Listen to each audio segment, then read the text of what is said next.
sa bahagi naman ng Visayas at Mindanao ay magiging mataas naman yung tsansa ng mga pag-ulan, pagkidlat at pagkulog dito sa bahagi ng Eastern Visayas, Caraga at Davao Region, dulot yan ng easterlies.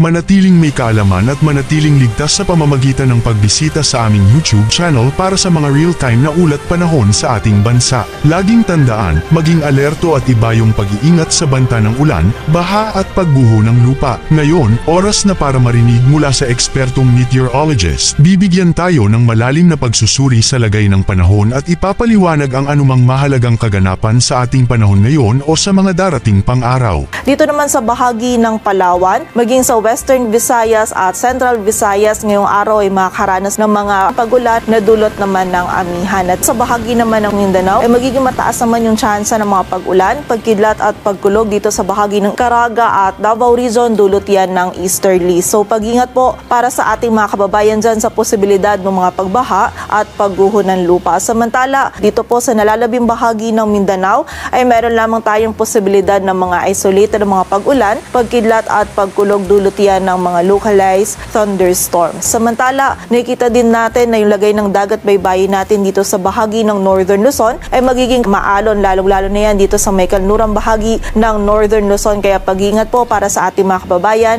na maglalayag sa bahaging iyan. Bahagya muling lumakas ang northeast monsoon o amihan at sa kasalukuyan, maulap na kalangitan at mataas na tsansa ng mga pagulan ng mararanasan dito sa bahagi ng Cagayan Valley, Apayao, Aurora, Quezon at sa bahagi din ng Bicol Region, kasama dyan ng Metro Manila na dulot ng amihan. At so pag-ingat po para sa ating mga kababayan dyan sa posibilidad ng mga pagbaha at pagguho ng lupa. Ngayon, malalaman naman natin ang lagay ng panahon sa mga susunod o darating pang araw. Bago mo ipagpatuloy, huwag kalimutang mag-subscribe at pindutin ang notification bell para lagi kang updated sa ulat panahon sa ating bansa. Huwag mo ring kalimutang ibahagi ang video na ito para makatulong o malaman ng iba pang kababayan natin ang lagay ng panahon sa ating bansa.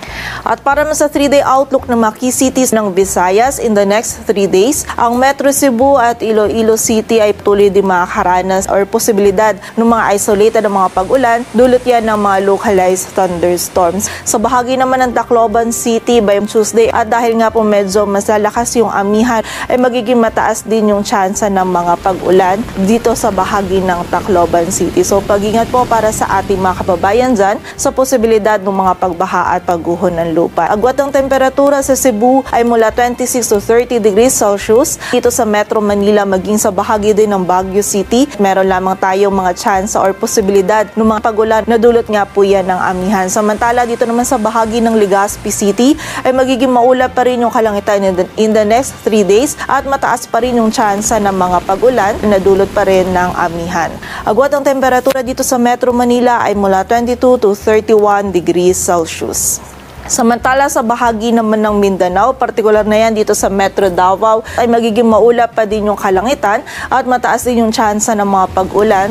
Kaya po pag-iingat po para sa ating mga kababayan dyan sa posibilidad ng mga pagbaha at pagguho ng lupa. Samantala sa bahagi naman ng Cagayan de Oro City at Zamboanga City ay meron tayong mga tsansa lamang ng mga isolated na mga pag-ulan. Dulot pa rin po yan ng mga localized thunderstorms. And during severe thunderstorms, itong mga pag-ulan nito, posible pa rin po maging katamtaman hanggang sa mga malalakas na pag-ulan na maaaring magdulot ng pagbaha at pagguho ng lupa. So pag-ingat pa rin po para sa ating mga kababayan. Mas agwat ang temperatura sa Davao naman ay 23 to 32 degrees Celsius.